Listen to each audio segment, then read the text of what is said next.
The sky of Naraku City is pitch black as fuck, and everybody is looking at this shit freaking the fuck out. Akari just senses great power, while Nihon and Jack are contemplating if they could even do anything, and Jack says, let's just get everybody else out here at least.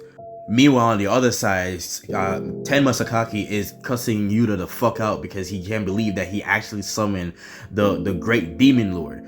How many people that was sacrificed, he said. While Yuta grows back his arm, he says, all I did was just guide those lost little lambs home. As this peace shit that he's been going on is unnecessary as fuck. The drastic measure he did was more necessary. For his idea that people knowing that demons really exist, all these corrupt fuckers that are living amongst this land, especially in Naraku City, could have finally turned a whole fucking new leaf as we see him transform into and having one-sided wings like he fucking Asta in this bitch.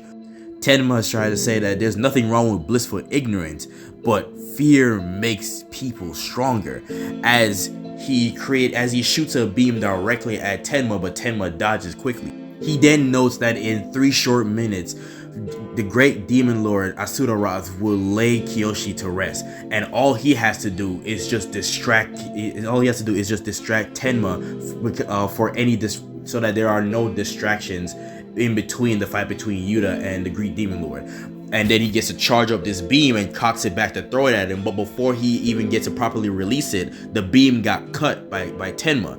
And this is where Tenma gets to notify him that you're sadly mistaken. If you think Kiyoshi needs his help, then my friend, you are sadly mistaken. For Kiyoshi is the ultimate exorcist, as we see him beaten and bruised, but he's still on the fight as he charges up another beam attack, presumably Artemis, directly at the Great Demon Lord, but the Great Demon Lord blocked it.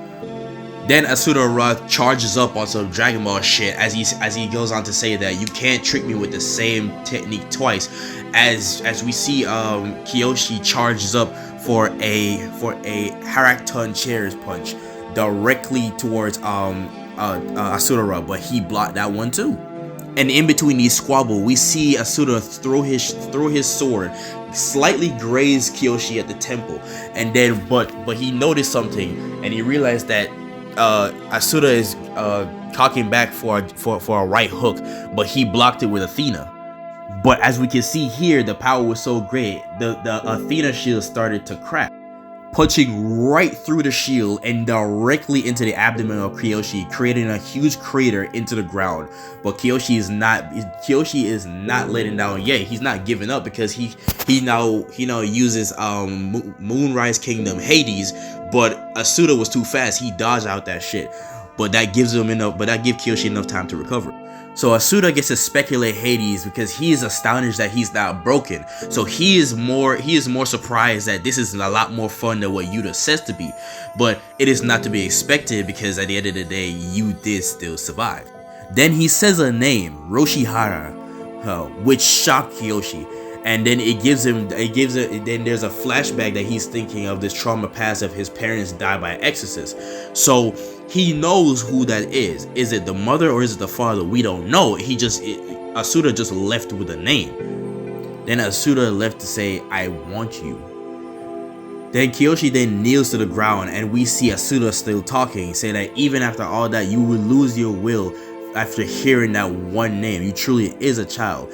That pain that once rooted in deeply, it carves into you and grows, and it will stay there for the rest of your life.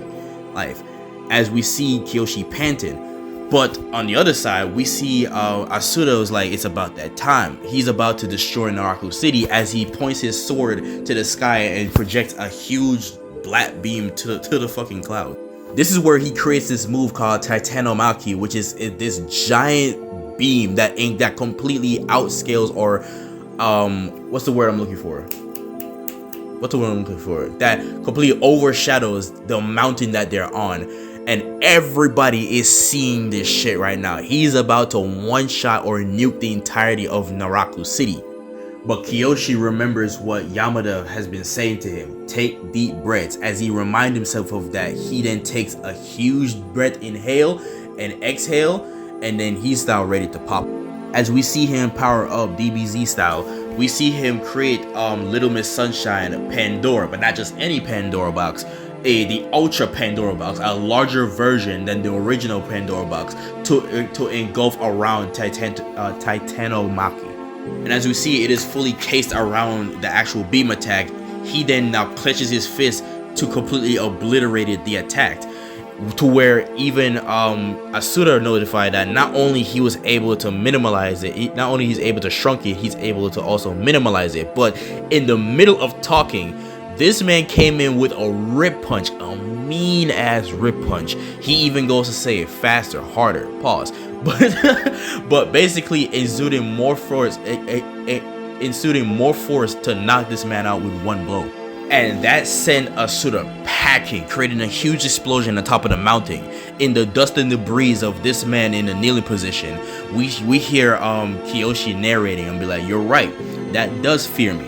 It will always be there, but that's not the only thing that fears me," as he reminded himself of Yuta, because Yuta also taught him that at the end of the day, what's inside of me will still run through my veins. But the one thing I fear most than the demon, than just a demon. And then we see Asura looking at him like, yes, this is great, this is good, as he's excited that he's get to fight a great battle with the ultimate exorcist. As Kiyoshi then finishes, it's losing the people who are important to you.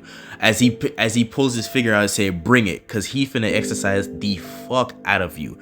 And that's the end of this chapter.